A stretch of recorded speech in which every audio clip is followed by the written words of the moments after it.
to me, bringing people together and letting them know that, they're around each other and that they can work and maybe open some doors for each other and, and just collaborate, and who knows what it comes, because Canada and media landscape really needs that now more than ever. I am a husband, a father, a lawyer, a Christian, and a proud Canadian. I started this series because it was clear that our nation needs truth. Not just another biased narrative, but real information of substance. We need access to facts and the freedom to think for ourselves. I'm Leighton Gray, and this is Gray Matter. Hi, everyone. We have a really, really great guest. I'm excited to have him on the program. I had the wonderful experience of about 6 weeks ago being on his show, which has been around for a while. He's really kind of a pioneer in the Canadian podcasting space, but he's really caught fire, and his show is incredibly popular. But it was an unusual experience being on his show because his style, what our guest Shaun Newman does, is he goes down a lot of rabbit holes, and it was a bit of a roller coaster ride. I didn't really know where we were going. There was a little bit of up and down. But when I went back and I listened to it and I watched it, I realized that I was in the hands of an absolute pro, and I'm very, very excited to have him on the program today. Thanks for being with us today, Shaun. Thanks for having me on, and that's one heck of an introduction, if nothing else. Okay, so we do things a little bit differently on this show. We talk, and you're going to do most of the talking. But now, before we go, and I start hitting him with some hard hitting questions. Not really, Shaun.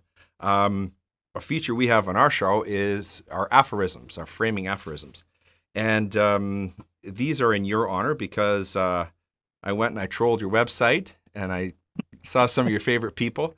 The first one is from Viktor Frankl, who wrote an incredible book, Man's Search for Meaning. And he wrote this. He wrote it in German originally, but it's been translated. Between stimulus and response, there is a space. In that space lies our freedom and power to choose our response. In our response lies our growth and freedom. The second one is from Dr. Jordan Peterson. He wrote, the purpose of life, as far as I can tell, is to find a mode of being that's so meaningful that the fact that life is suffering is no longer relevant. And finally, David Goggins, who said this, the only way that you're ever going to get to the other side of this journey is by suffering. You have to suffer in order to grow. Some people get it, some people do not. Okay, Shaun, welcome to the program. I want to start with, perhaps if you could tell us a little bit about, tell the people about your podcast and how long you've been doing it, why you started it. There's a little bit of a hint of that in your bio, but let's get it straight from the fountain here. Sure. I'm a pretty simple guy, Leighton, as you know from sitting on the show with me. My grew up in just north in Hillmond, home of Wade Redden, on a family farm there. And when I was 18, I took off and started playing hockey across this country and into the States and across to Europe. And I don't want to blow too much smoke. I was a decent hockey player. I was far from the NHL, but I have your stats. Stats are pretty good. And when I see a 5'8" defenseman, you must have been pretty tough too. My father joked, and I always took it. I was always proud of it. I had 100-pound hips, Leighton, and I threw a mean hip check. It's almost gone in today's world, but there was nothing better in the world having a big guy come down, think he could dance me, and then throw out the hips and watch him go flying. It's a lost art, and I was pretty talented at it. But I had to be very smart. Lots of big guys, and being a small guy, you had to have your head on your shoulders at all times. But that isn't the podcast. The podcast starts in 2019. I got home after my hockey career in 2012, and it took some time. I was working in the oil field, and like a lot of people in the oil field, paid great, benefits great, lots of great people. Just the work wasn't what I wanted to do. And I listened to my first podcast in 2018. Some would say early, some would say, wow, you were late to the game. Either way, it hit me at the perfect time. And when I heard it, I was like, I could do this, like I could really do this. You sure can. So we started in February 2019. The first guest was a really good friend, Ken Rutherford. My second guest ditched on me. I mean, his schedule conflicted. So I just pulled my dad on. I said, hey, I need a guest. And the third one was our sound guy at the time. He said, you can't just interview anyone. And I said, you certainly can. You're on next week. Let's hear your story. And for your listeners, that's how it started. It was pretty rough. I made every mistake in the book. Once upon a time, I forgot to turn the mic on when I was sitting across from somebody. So I recorded a whole episode. That must have been the one where you were interviewing your sound guy. Oh man, just unbelievable, Leighton, and, but by episode 100, Ron McLean, by episode 139, Don Cherry, I had Paul Bissonnette. I'm so envious that you got to talk to Don Cherry. Wow. I watched that episode. Terrific. Well, just so cool.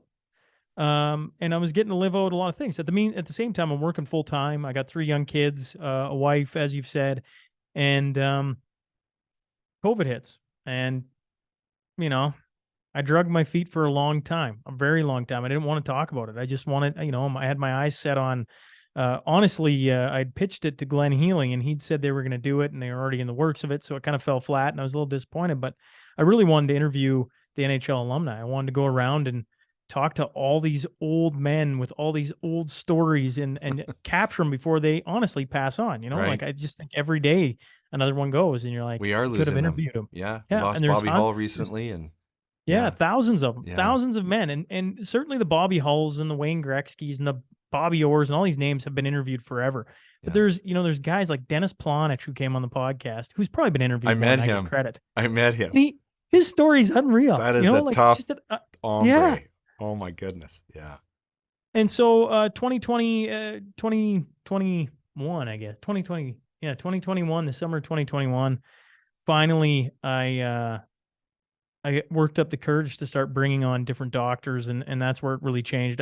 For any listener who was listening from the beginning, it would have felt like a 180 because I wasn't talking about it. And then from there, it started with a man named Andrew Liebenberg, who was a doctor from close here, and he just talked about medical ethics. And then, Roger Hodgkinson, on to Peter McCullough and Daniel Smith, and the list just goes on and on and on and on and on and on.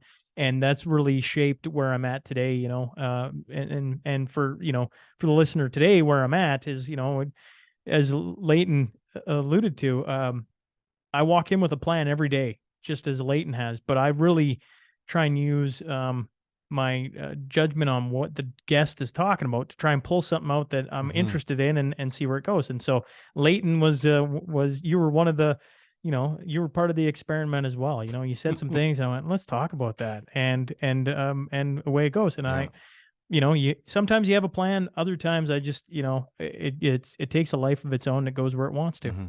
And you've enjoyed it, and really, really remarkable success. You've garnered a large following. You also did a very interesting event a couple of months ago in Edmonton. I believe you organized, trying to bring some of the people in the podcasting world together. I was invited to attend. I'm grateful for that. I unfortunately I couldn't make it. How did that go? What was that like, that event? Yeah, so it was my 4th event. I had a guest on, Mike Kuzmiskas, once upon a time, and he pointed out at that event, it's kind of changed a little bit since we talked about it. But in the middle of the lockdowns, I was asking him why isn't the government putting together like a panel of different backgrounds, not just doctors, just like a lawyer, a doctor, a politician, and get them talking and film it, and so the audience can watch it, and we can just get through it, like you get the fear out of this. We're a bunch of out in the West, we're pretty resourceful. Like, we got to figure out what the problem is, and we tackle it, and we move on. And lots of people make lots of money doing that, right? That's what the oil field is and has been. And so the first one actually happened in March 2022, like right after the Freedom Convoy. I had Daniel Smith was a part of that, an MLA, Shane Getz, and a doctor, Eric Payne, and then a lawyer, Andre Murray. Eric Payne, and so, he's brilliant. He's been on our show. Yeah, I have all the time in the world for Eric Payne. Like, he is be a great chief medical officer of health for Alberta, in my opinion. I got a few ideas on who the politicians could probably hire and have a good moral compass on what should be done and shouldn't be done. So fast forward. So we did one on the urban-rural divide in January, and then the one in Edmonton you're talking about was legacy media. And it was just bringing in a bunch of different backgrounds from media. So Byron Christopher, who's a beat reporter, followed the crime beat, if you would, in Edmonton. And he just, he's an older man in his 70s, and he just laid down some stories that were just like, it's hard to listen to almost. I remember him. I grew up in Edmonton. I remember him well. Yeah. A brilliant man. Yeah. And Chris Sims from the Alberta Taxpayer Federation, she has a way with numbers and facts. She can just lay it out for you. And Kid Carlson was of course out of Vancouver. He's the guy that got removed from the morning show off of one of the major Vancouver radio stations. Yeah. And then Wayne Peters, who was the guy that I followed right at the start of COVID when he started interviewing the Julie Panesi and the Stephen Pellick and Byron Bridle and all these names across Canada that have become really something, for speaking out. And the idea was to just bring some people together. And then the night before is where you were invited to, and a whole bunch of, because I look at it, I'm rattling off right now anywhere between 4 or 5 podcasts a week. And I run into people like yourself all the time, Leighton. And I'm like, you need to meet all these other people. Yeah. And so what we tried facilitating in Edmonton was this way to bring in a bunch of these independent voices that have, shows on, whether it's a Facebook Live, whether it's Rumble, YouTube, a podcast, whether they're just, putting together live shows in their communities just so they could meet. Because I'm like, you all think you're islands again, and you're all working so hard. You don't realize you're literally standing like an hour away from somebody who's doing something that's really awesome right beside you, and you could maybe work together. And so it was just trying to, as Wayne would say, he thought it was more about legitimizing the independent media. And I guess in my brain, when we were putting it together, I was thinking I need a way to get the independent media to realize there's more than just you sitting in, in your spot and me in mine. And like, because Canada, we have the CBC and we have Global and we have all these mainstream medias, but then we have all these like independent people just starting to pop up everywhere that are fantastic at what they do. But it's a grind to, try and do it full time, or to try and make ends meet while you go as hard as you can. And, I'm big on family. I'm big on my wife and making sure that I treat that with the respect that it needs, and my kids get me. And so it's a balance. And so to me, bringing people together and letting them know that, they're around each other and that they can work and maybe open some doors for each other and, and just collaborate, and who knows when it comes, because Canada and media landscape really needs that now more than ever. Isn't that so true? And sort of by way of a launch pad, I want to talk about Bill C-11 a little bit. You talked about independent media. The Liberals, the Trudeau Liberals, have renewed their pledge to legacy media, so they're going to get more and more money. In the meanwhile, the federal Liberals have passed this new legislation that seems to be really aimed at trying to silence some of the voices that you're talking about. At the same time, in the United States, maybe one of the most popular, one of the most followed podcasters, Matt Walsh, was deplatformed on YouTube because he wouldn't use the proper pronouns. He's now broadcasting his show on Twitter. And most recently, just in the past couple of days, Tucker Carlson, who has the most popular channel, most popular show on cable TV, now he's announced he's going to be broadcasting on Twitter. So do you see this as a trend that maybe there's a place for all of us to land, but maybe it's not going to be on the platforms that we've been accustomed to using, the ones that you were describing? Or how do you see this unfolding? That's an interesting question. I was literally just talking about it this morning. Like, at what point do you, I have different people that I talk to that are nervous of Twitter because it's just one man. What happens if Elon decides whatever? What if Elon's a CIA mole? And, what if he boards one of his rockets? We never see him again. Yeah. But what we were talking about is like, so my channel was removed from YouTube right as the Freedom Convoy was happening, and I've never went back on. And I've thought about it. I've wrestled with it because it's such a brilliant platform. It's like so user friendly. Yeah. But the thing is I know I'm going to get removed again. Like I'm not going to play by the rules. I'm not going to not say certain words so that it, it can kind of stay up there. It's like, listen, we mentioned Peterson at the start. Words are very powerful. Mm-hmm. You have to choose them carefully. You have to mean what you say. You have to think about it, all these different things. And if we're going to have a podcast where I start self-censoring because I don't want to get it removed off YouTube because I'm worried about views and clicks and everything, it isn't what this has been about since the beginning. Right. So you rewind this to the Twitter question, and it's like, well, we can see what's happening in real time right now. Twitter is one of a couple places that you can go on and say what you want, and for the most part, not be removed for it. Mm-hmm. And to me, when it comes to where we live, freedom of speech is becoming so more like we need it. I don't care if you disagree with me. It'll be uncomfortable to hear that out, but we better do it sooner than later. I mean, we saw where we got to in the middle of the lockdowns and COVID. You said anything out of line and you were removed. And it's part of the reason why the podcast had some of the success it has, is because I just stopped doing that. No, we're going to talk about it. If you don't like it, yell at me all you want. We need to talk about it. Yeah. And you can remove me from YouTube. Okay, but I'm still going to keep doing it. And there's others doing the same thing. So with Twitter, I don't know, Leighton, myself, I look at it and I go, at what point does it become the flagship for freedom of speech, where, you mentioned Matt Walsh, you mentioned Tucker Carlson, like we're doing a Tuesday mashup, a show every Tuesday on the podcast where we talk about different headlines in Canada and everything. And we got the Alberta election coverage coming up. We're going to do live coverage of it. Yeah. And we're going to do that on Twitter, because it's like, where else can you go where, that's what it's there. Like, it's becoming more and more like, when did you ever think Twitter was going to become almost like a broadcast company for like shows? It's been trying to do that, but they silence everybody. So it never was that. Right. Now it's becoming that. Yeah. I don't know. What are your thoughts, Leighton? You're a guy who's watching it as close as anyone.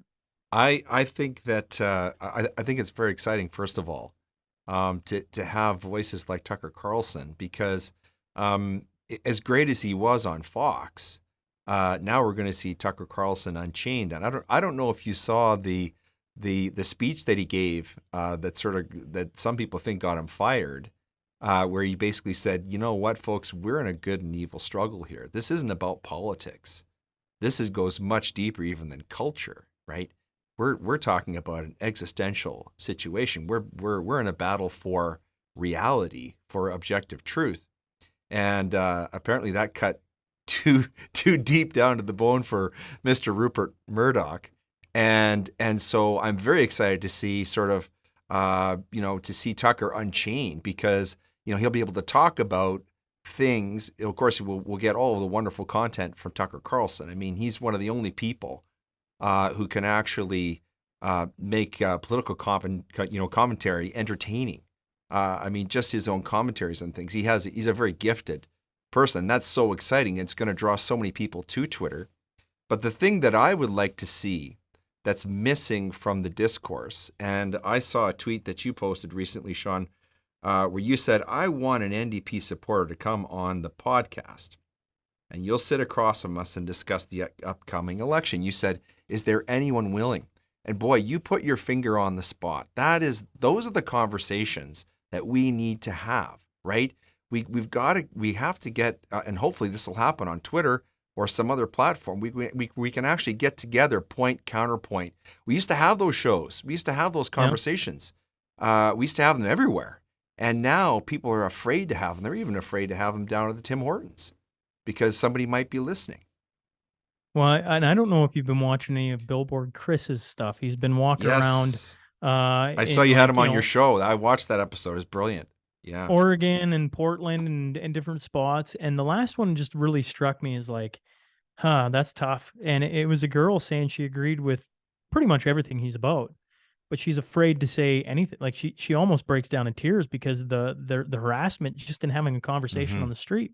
And you're like, we are just at this precarious point in history where, like, has this ever happened before? Oh, I'm sure it has. I'm sure it's just a different iteration of what's gone on with human beings over the course of time. But like, we're at such a dangerous place where I would love nothing more. I have 222 minutes, twos as I call them, on the show all the time. I would love nothing more than to sit. And you have a collaboration now, right? With yes. 222? Yeah, the Tuesday mashup. Yeah, we do it every Tuesday. And I would love nothing more than to have him called on some of his BS by an NDP. And I'd love nothing more than to have an NDP called on some of their BS by him, who's, he's really ingrained and he does a great job. I enjoy every time I sit down with him. But sometimes I'm like, be interesting to hear what an NDP, what their convictions of being an NDP supporter are. Because there's going to be somebody who's intelligible that can really, this is why I like this. Yeah, I agree. I don't love these three things. And to listen to a discussion like that, I get so irritated with our government through COVID because instead of putting out the flame, they fueled it. And where we're at right now is we continue to fuel this divide. And I go back, honestly, to a guy named Jamie Sinclair. It was Jamie Sinclair and Henry Seidlitz were on the podcast once again before the convoy ever went. And they were talking about Hockey Saskatchewan and, putting requirements in for kids to play hockey. And Jamie Sinclair is a military vet. He served many tours overseas. And he was talking about Bosnia. And I said, oh, what happened there? He said, oh, I just started with a divide. It always starts with just a little divide. And then, of course, they went on to massacre populations, right? Mm-hmm. And it has unnerved me ever since I heard that. I'm like, well, we got a giant divide right now. Yes. I mean, just pick whatever subject you want. Yes. It's a giant divide. Right. And there's multiple of them. And nobody's talking to the other side because the algorithms and everything else. And we're just all, spent this huge emotion. And I'm not acting like I ain't a part of that. At times, I'm just as bad as anyone. But I'm trying, you come back to the tweet, it's like, nobody answered it. But I'm not even sure that's on the NDP. That might be on the algorithm, Yes. It's like, I just want to have some discourse. I think a lot of people want that. I think a lot of people would tune in for it, Leighton, to just hear what the two sound. Oh, man, is this going to be a bloodbath or is it going to be a comment? Like, what is this going to be, right? Yeah. And for too long, it's been silenced. Nobody, I think it's Steve Kirsch. He offered up $1 million in the middle of COVID and no doctor would take that. It's like, right. You're gonna earn $1 million just by going on and having a conversation. Or Joe Rogan's conversation with Sanjay Gupta. Right. Sanjay Gupta? Yes. Right? Yes. Like, that was fantastic. Yes. That's two sides. Yeah. And it'd be awesome to have more of that. It's uncomfortable. And certain people do not want to, I don't know. I don't know. I don't even know what it is. Whether they don't think they'll be treated fairly in the conversation if they go on the opposite side, or I'm not sure. Have you tried to get the other side to do that? Oh yes, I think one of the things that is a hindrance for me is that I have a reputation as a litigation lawyer, so these people think they're going to come on, they're going to get grilled, and they might be. But I think the deeper problem is that the ideas on the left are mostly bad, and they're hard to justify. Right, and so that I think that is a main reason why the other side of the case moves to censorship, because if your own ideas are bad, if they cannot survive scrutiny or debate, then the only way to win is by silencing the other side. I think our arguments, our ideas are better. Our ideas are in favor of human flourishing.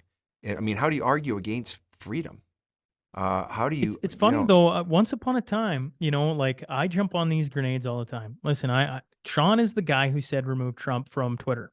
I thought at one point I'm like, holy man, this is getting out of hand. Yeah. And now, in fairness, I don't know. If I went back and rewind the clock, was it the way media was portraying it, or was it just Donald Trump, the things he was saying? Yeah, hard to say, isn't it? It's hard to say, but I do know. I remember reading his tweets all the time, seeing some of his press conferences, being like, "This is wild! Like, what is going on?" And me and one of my brothers had an argument about it. I'm like, you got to remove. Just got to remove. At some point, it becomes too much. Yeah. And he's got too much power and blah blah. And now I regret that. Like, to me, then we saw what happened to Twitter. As soon as we remove one, you start. I mean, it just comes for everybody. That's it. We watched it play out. It's like, oh. This is why you can't do that. Mm-hmm. And so, like when you talk about all these different things, it's like, yeah, but once upon a time, I was the conservative arguing for censorship. I just didn't understand until you start seeing, and then you're like, oh crap, how do we put this, my visual is a snowball or a rock rolling down the side of a mountain. It's like, well, how do you stop that thing once the momentum's done? Well, the only way it happened was Elon Musk spending billions of dollars buying the company, firing 80% of it, so that he could take over and be like, this is how we're going to run this thing. Yeah. That's a pretty wild, I didn't see that one coming. Yeah. It won't surprise you to know that we finish off our show with something called a reading list. And so I have a couple of books that I think you're going to like. One you've probably already read. Maybe you've read both of them.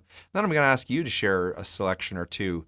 I got one for you. Yeah, I'm reading the book right now, Leighton, so let's hear 'em. Okay. So I'm going to go first, and then I'm going to give you the last word because you're our very special guest. The first book is a book I suspect you've already read. It's by David Goggins. It's called Can't Hurt Me. Now, since you're on the show, I have to have a hockey book. And actually, this man is a friend of mine. He's one of the toughest guys of the 1990s. His name's Brant Myers. He's an Albertan from Cold Lake, and he wrote a great book called Painkiller, a memoir of big league addiction. Which only came out, a year or two ago? Yeah, and I interviewed him about it. This book is an incredible story about a man who lived the Canadian dream, and it became a nightmare. And it's actually a very difficult book to read. And he's just a tremendous guy. And I think people will really love this book because it's written as a monologue in the first person. And there's a lot of humor in it, a lot of pain. I warn people it's hard to read because he just keeps tripping himself up, but a great book. So that one's called Painkiller by Brant Myers. So turn it over to you. My book that I'm reading right now, I assume you've read, is The Screw Tape Letters. Oh, yeah. And I'm going to steal how you did it. It's a Christian apologetic novel by C.S. Lewis. I'm about 3/4 of the way through it. It is phenomenal. Yes. Not for the faint of heart, in my opinion, Leighton. Yes. But at the same time, I don't think it could hit me at a better time. Yeah. Like it's been a very easy read for me. That is a great selection, Shaun. I thank you so much for that. And also for being with us today on Gray Matter. It's been just a real pleasure. Well, I'm honored. I'm honored you'd invite me on, Leighton. I do mean that, and I hope to see you on June 10th. I hope to see a lot of people on June 10th. But if you make it up, we'll make sure you come say hello and everything else. I wander the room, so I'm pretty accessible. I will be there, and I look forward to shaking your hand, sir. Thank you very much for being our special guest today. Yeah, thank you again for having me on. All right.